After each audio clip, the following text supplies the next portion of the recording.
Hello mga kapwa ko manalayag, nalagbay mo ng class and hoping malakas ang ating audio this time. If hindi man, well, pagpasensya na. By the way, wala ako sa banyo kasi may urokan. Isip sa banyo kasi yung titles. Pero wala ako sa banyo. And pag-uusapan natin ngayon is actually wala lang. Mag-uusap lang tayo. Magkwento lang ako. And hoping yun nga, okay yung audio. I am currently at Kapakanan Cotabato and gaganda lang talaga. Di ko rin alam kung ano title ko dito. Totoo lang. Siguro title ko na lang is Kwentuhan Part 1. Ganun lang. Katatapos ko lang manood sa Netflix ng isang pelikula na matagal ko nang hinahanap. Mga siguro 2 buwan ko hinahanap. 2 buwan, 1 buwan. Yung malala. Basta na napanood ko yung movie ni Carlos Aquino, yung Seasons. Yan na po lahat ng movie niya. Kasi ever since dun sa I Love Lazy, na mangha ako sa acting niya. So yung mga actors, actresses, nagagandaan ako yung acting. Sa mga directors, nagagandaan ako dun sa mga cinematography nila. Sinusundan ko yung mga movies nila. Christopher Nolan, Christian Bale, Carlos Aquino, Joshua Garcia, Kirk Cameron, marami, sobrang dami. Leonardo DiCaprio, yung mga ganun. So, Jake Gyllenhaal, tapos ngayon si Sian, kalimutan yung buong pangalan niya, basta yun sa Oppenheimer. So, basta movie nila, kahit minsan hindi patok, talagang inaabangan ko, pinapanood ko. And by the way, warning, I'll try to make this as short as we can. 10 minutes lang habang nagpapatuyo ko ng buhok bago matulog. Kasi mga gabi bukas, kaya ngayon na naligo. I would also try na kung mahaba man tong video, 30 minutes. Let's try to make it short. Anyway, yun, kwento lang. Yung movie na katatapos ko lang panoorin is yung Love You Long Time. Hindi siya unique sa premise. Di ko nagkagano kung ano meron. Panoorin na lang dun sa trailer. And I think pag pinag yung trailer, guess nyo na kung ano sasabihin. But even if, diba, I still suggest na panoorin nyo. Medyo mind-boggling lang. Pero I won't spoil anything. Pero para sa akin, cinematography wise, ganda yung techniques na ginamit sa shoot, yung techniques na ginamit sa basta maganda. Doon lang, siyempre tulad nga sabi ko, lagi ko sinasabi every time, sobrang hirap gumawa ng pelikula kahit magsulat ng libro o mag-drawing ng manga whatsoever. Something to do about want to deliver a message, want for people to mamulat o gusto ko mensahe gusto sabihin sa pamagitan ng sayaw, kanta, pag-arte, pelikula, libro, kahit na lang minsan kausap ng tao harapan, di ba? Minsan nalalos in translation pa, chat, call, minsan kahit harapan pa nga, lost in translation pa, harapan na yan, lost in translation pa rin, nabibingin, nabubulol, nauulol. Pero yan, in terms of script writing, iba kasi pagdating sa pelikula kasi syempre ganoon din naman sa stage, ganun din sa pelikula kailangan mo ng angulo ng camera, kailangan mo ng music, kailangan mo ng editing. Sa stage, live kasi, so walang edit kung ano yung nangyari doon, yun na yun. Tapos kaya yun lang ang actually may pros in bawat isa. Pagdating sa acting process, pwede mo ulitin, edit ulitin, tapos pero sobrang trabaho niya, like months bago nila may palabas, minsan nga years. kung anong technology kailangan nila, camera and so on and so forth. Sobrang laking crew. Diba? Pagdating sa stage acting or sa teatro, actually kahit naman sa pelikula merong 6 na tao lang sila, sa halata mo yung quality, hindi masyadong edit, konting edit lang. Pero yun, sobrang gagaling na talaga na kung konting crew tapos nagawa nila yung kita-kita, wala masyado yun, pero ganda nung and by the way, hili ko yung mga Filipino romance ba tawag ito? Rom-com.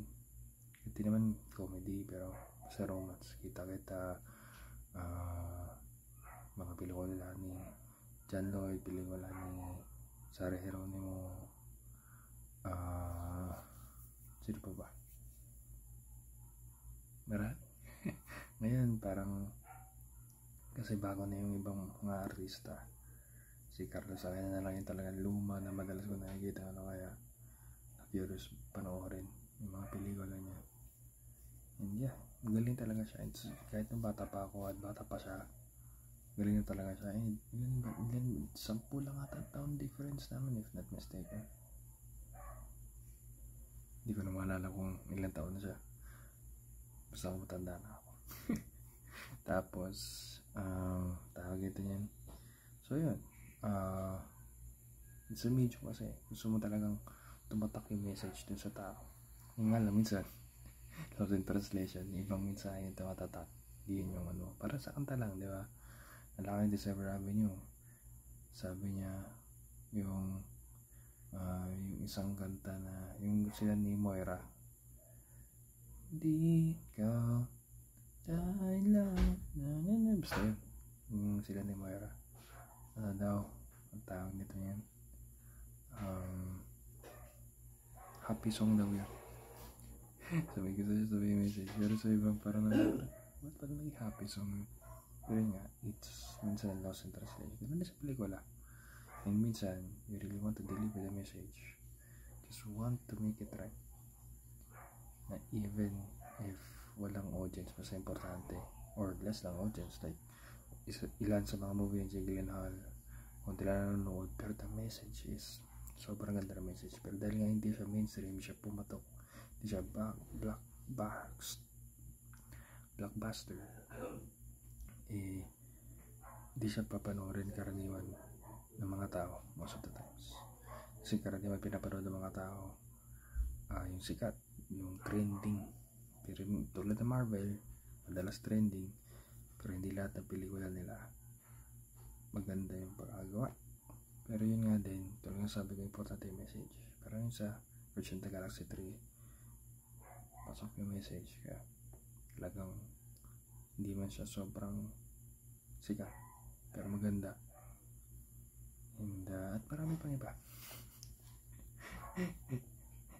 Saan ba tayo kanina? Yung difference na yung sa nga, preparation, production, props, pero yun lang camera. Pagdating mo kasi sa stage play, pero ngayon kasi may camera na sa stage play para makita ng mga tao sa likod. Pero yung maliit na stage lang, hindi naman kailangan ng camera. Yung hawak ng camera, na special effects, live lahat. Hindi katulad nung hindi katulad nung sa pelikula na recorded. Yun, pag nanood ka stage, kahit sabihin mo araw-araw mo panoorin, isang play, isang script, meron kang makikita nag-iiba yung movements ng tao. Alam ko dati, meron akong membership sa university, and yung drama team doon, meron silang palabas. Sunod ako, meron yung time na thrice ko ata pinanood, tapos sa 3 times ko siya pinanood. 3 times din nagbago kasi syempre iba yung cast pagdating kasi sa live sa stage. May tinatawag na ensemble, nakalimutan yung tamang term, pero in short, pag magpapahinga yung nag-acting dun sa una, itong mga to ang papalit dun sa main cast or kung sino mang cast na kailangan nila palitan para sa ikalawa. Given a chance to do stage plays sa church, hindi kami ganun kalaki para magkaroon ng ensemble. So we will do show siguro 3 times a week. Ay, merong isang script na 3 times namin pinalabas sa isang linggo, pare-parehas kami. So dati kasi merong English service sa morning, may Tagalog service sa afternoon, tapos meron pang youth, tapos meron iba pa yung ano. So 3 beses kami nag-acting. Iba talaga siya. So kapag nagkamali ka, parang sasayaw lang din, alive kasi siya. So by God's grace, able to, dati hindi, napapanik ako, pero by God's grace, nandun yung improvisation. So kapag basta alam mo yun, kaya maganda nga basahin mo yung script, kung may buong kwento, alam mo kung saan mo babaliin, saan ka magpapalit, lalo na kapag baguhan yung mga kasama, tapos matagal ka na. So ikaw yung may kisama sa kanila. Pag nagpanik sila, you make it part of the script, na-encourage mo sila, tapos ikaw na yung gagawa na matuloy niya yung script niya. So yung ganong magic na paiba-iba, kahit ilang beses ka panoorin, tinatry siya sa movies, tinatry siya sa series, na kahit pagbalik-balik na rin may episodes, pasok pa din, or kahit paano panoorin, it would make the replayability of the show na ma-replay mo siya. Pero unlike, iba talaga sa live, yung pag, ang tawag nito yun, yung pag monologue, yung pag acting, tingin sa ilaw, interaction sa audience. Siguro ngayong part, punta ka sa left, punta ka sa right, tapos hindi, baguhin ko, so next play, ibahin mo, diba? So there's that freedom to change it. Pero andun yung dapat aware yung director, and andun din dapat aware yung mga kasama mo, kasi pag hindi sila aware, kaya nang improvise yun, magugulo sila. So kailangan aware sila, kailangan alam nila, para hindi ka maging source of distraction. Improvisation is sometimes encouraged, sometimes hindi, pero yun nga, mag-iiba siya. So yun, si Ate Girl, hindi ko alam kung hindi ko pa napanood yung iba niyang movies, pero andun yung promising na okay din naman siya umarte. Pero Carlos Aquino talaga, iba talaga. So yeah, ano pa may kakwento ko.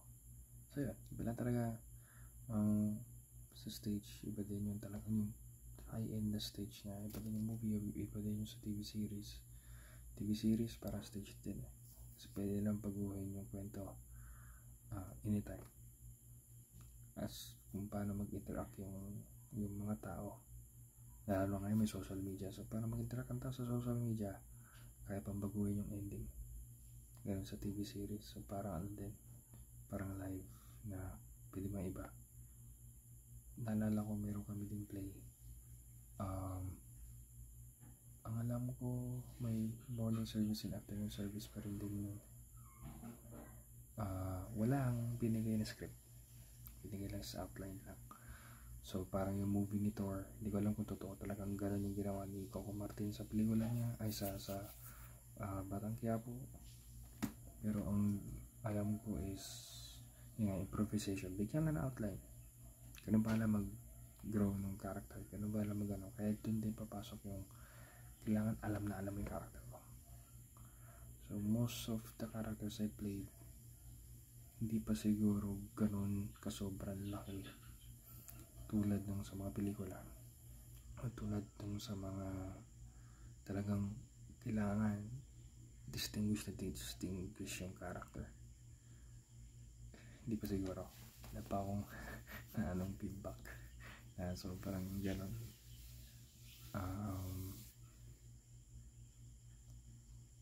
Pero yan, may mga feedback naman na, sige ayusin mo to, baguhin mo yan, yung sampal dapat synchronize, kasi meron yung kasi sampal ko, yung acting sinampal ko, para bang tinapik ko lang siya. Pero naman sobrang inasampal ko, tapos ang acting nung sinampal ko, para bang tinulak ko siya. Mga ganun. So, feedback is important, lalo sa director, kasi they are the one seeing the bigger picture. Ikaw nandun ka lang, di makita yung bigger picture. Lalo sa sayaw, choreography, yung movements, yung ano, di makita. Sumasayaw kayo, nag-movement kayo, pero hindi makita yung bigger picture na nakikita ng audience. So, same sa life, di ba?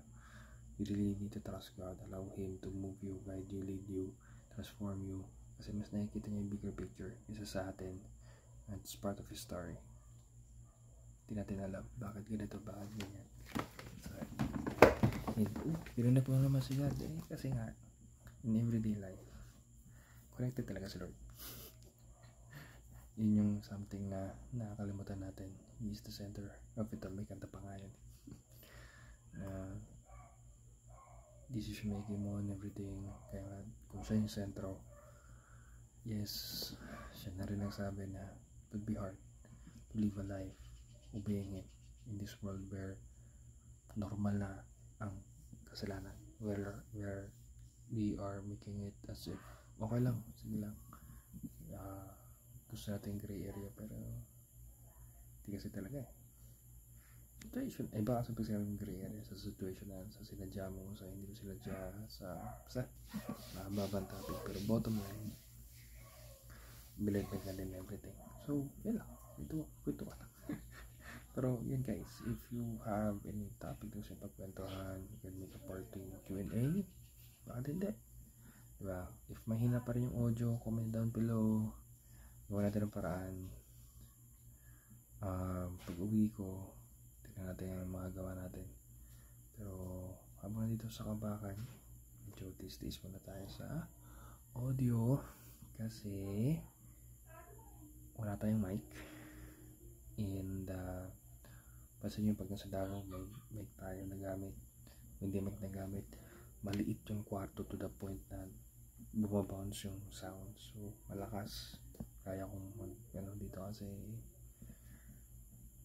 alas pa lang tulog na mga tao dun, kaya akong magingay, wala magre-reklamo dito, hindi pwede. So yeah,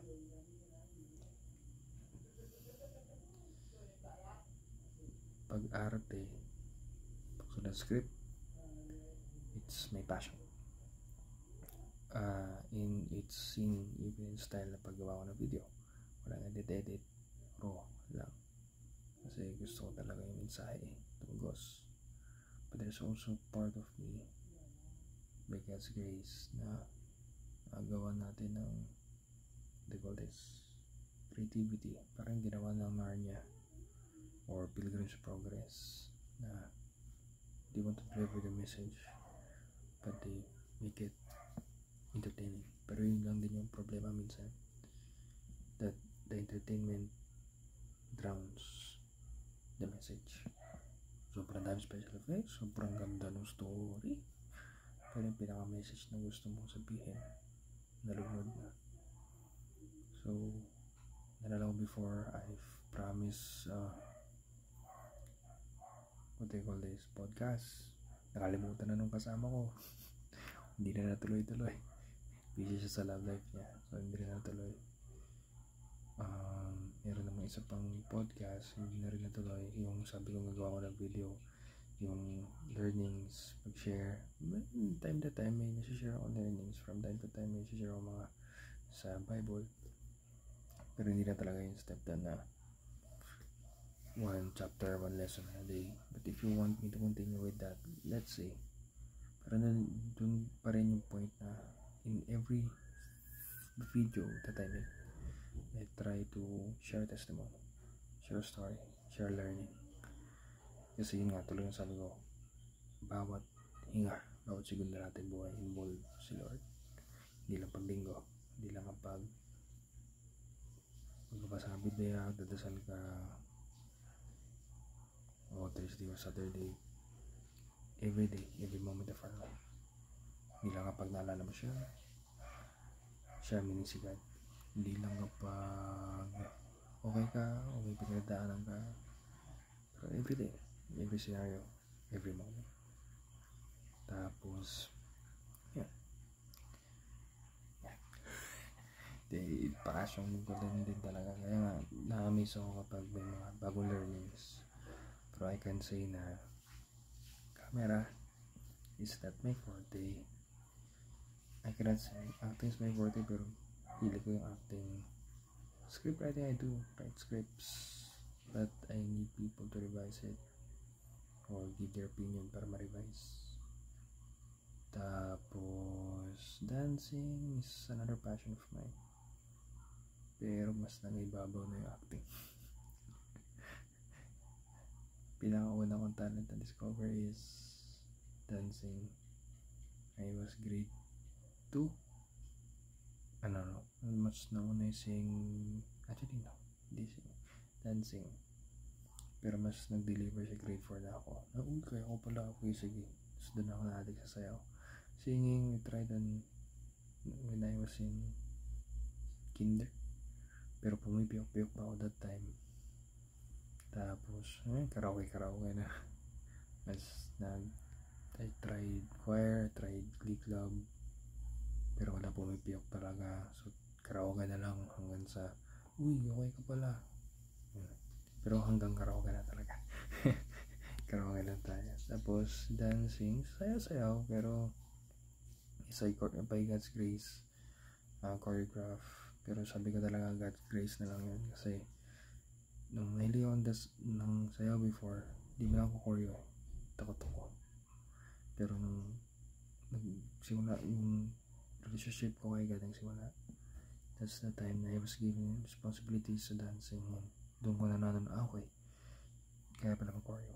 But every choreo is something prayed for. Every choreo is something, sabi ko nga, kay God talaga galing. Kasi if you would tell me to choreograph a song, any kind of song na hindi related kay God, I would have a hard time creating a choreograph. But if it is a worship song, it is basta any song related kay God or lyrical, then magagawa ko siya ng more of lyrical kasi yung steps o yung choreography style ko. Minsan abstract, pero mostly drama or interpretive. Pero yeah, hindi siya pang contest, pero it's about delivering a message and painting a picture. Drama dance more of. So yun sa acting, talaga. Di ko naman, pinangarap ko maging artista way back, pero never ko naisip na mag-acting ako. I was in grade 6 or second year high school, di ko manala. Rebellious stage that time, emo era yan, emo era. Tapos December yun, sabi ng pastor, basta may lesson kasi, gano'n kami, drama kami ng isang scenario na madala sa Pasko. Tapos ang ending is yung anong meaning ng Christmas. So ang kwento, patawaran, yun yung kwento. Patawaran. Tama, second year high school din ako unang sumali ng drama club. Sinubukan ko lang. I don't believe I have talent for acting. Nagulat ako na nakapasok ako sa club. And it's also yung second year, yun din yung time na nag-workshop, first ever. And so far wala tang sumunod na workshop na sinalihan ko. And it's also the workshop that I won an award.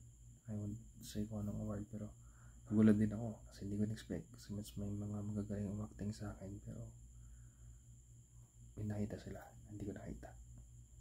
And yun nga, yung time na yun, sabi na ba sir, may dala ako sa pag-arte, gamitin mo. So that time, nag-attend ako, pero wala pa relationship kay God that time. Yes, nagsimba ako, Yes, kabisado ko yung Bible. Pero wala pa akong relationship kay God that time. Difference kasi yung relationship kay God talaga sa yung nagsisimba ka lang kasi doon ka pinanganak, o yun kasi yung nakasulat na religion sa birth certificate mo. Iba talaga yung relationship when I ask or when I accept Christ as Lord and Savior. Iba, sobrang iba talaga. It's really freedom. Yes, there were challenges, hindi mo wala yan, but alam mo yung paborito mong pagkain gusto mo i-share, paborito mo palabas na gusto mo i-share, paborito mong laro na gusto mo i-share, even in life na gusto mo i-share, si crush mo, naka-crush mo, kinakwento sa friends mo, ganun feeling ng totoong relationship kay God na hindi mo mapirmi, hindi ka matahimik mag-share. So parang iba lang talaga. It's not simple pagdadasal lang, pero allowing Him involved in every life and seeing Him moving in your life even amidst troubles, even amidst unanswered prayers. It's allowing His word to really move in your life and obeying His word. Hindi siya do's and don'ts lang. It's immersive.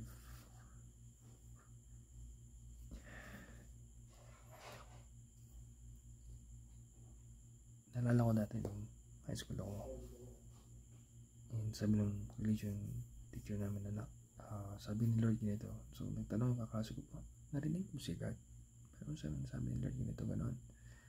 So at that time, syempre bagal kami paano.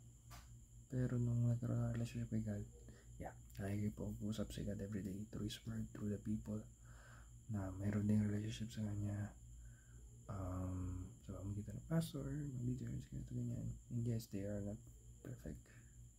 Tapa rin sila. Nakakalungkot kasi through the mistakes of people, minsan yung tumatatakin, minsan doon na-discourage yung talo lumapit kay Lord. But if you want me further sharing it, mas gawa natin ng mas dedicated na video yan. Pero yun lang, is something sobrang liberating talaga, even in the face of troubles, in the face of di mo alam nung next gagawin. The relationship kay God talaga, it's something I can treasure more than gold, more than money, more than anything else. Right na ganito lang yung video natin. It's hindi ako graduate, sweldo natin tama lang, but with Christ and through Christ alone, it's kaya ang buhay. I was suicidal before. I was a victim of bullying and marami pa iba, but liberation talaga ang bigay ni Lord. Kaya nga sabi ko, Lord, ano ba sa future ko?